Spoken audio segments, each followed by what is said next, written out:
Okay, in this video, we're going to make a midpoint and do some more perpendicular lines.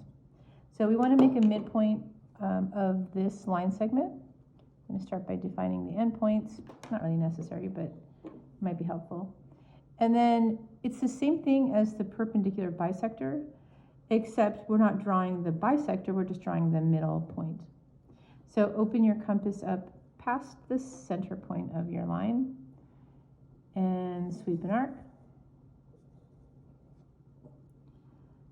And then move it to the other side without changing the compass and sweep another arc. So now we know that if we were to connect a line here, we would have a perpendicular bisector, but we don't care about that. We want to just know where the middle of where the midpoint is, the middle exact spot. So just draw a point, label it M, and you're done. Okay. Next thing we're going to do is a perpendicular line, but through this point, not through the exact center point of your line. So we're going to start by making temporary endpoints. Check your compass, make sure it's still calibrated right. Mine needs just a little touch up there. Okay. Put the pokey end on the point. And then we're going to make temporary endpoints here. Be sure that it's short enough to be still on your line. If you need to extend your line, you're allowed to do that as well. So now, once I make my temporary endpoints, it's essentially the perpendicular bisector of these two points that I need to find, right?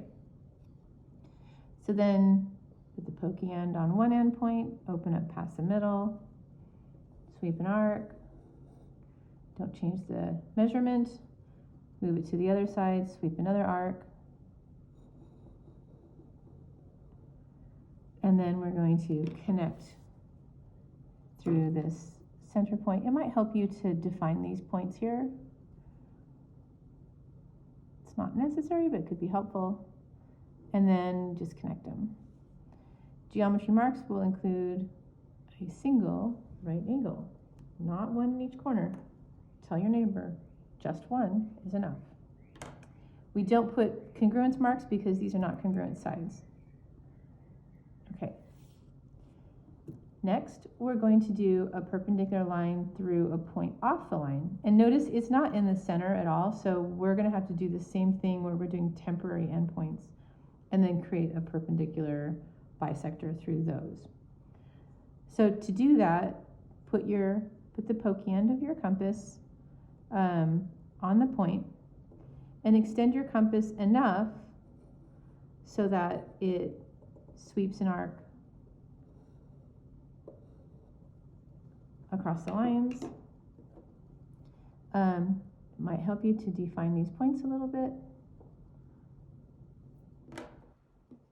This is the spot where we're going to use to create our perpendicular bisector. Right?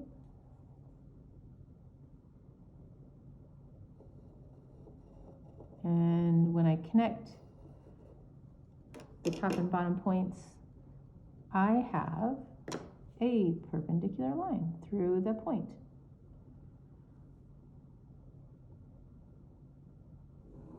Like that. Your geometry marks are a single right angle.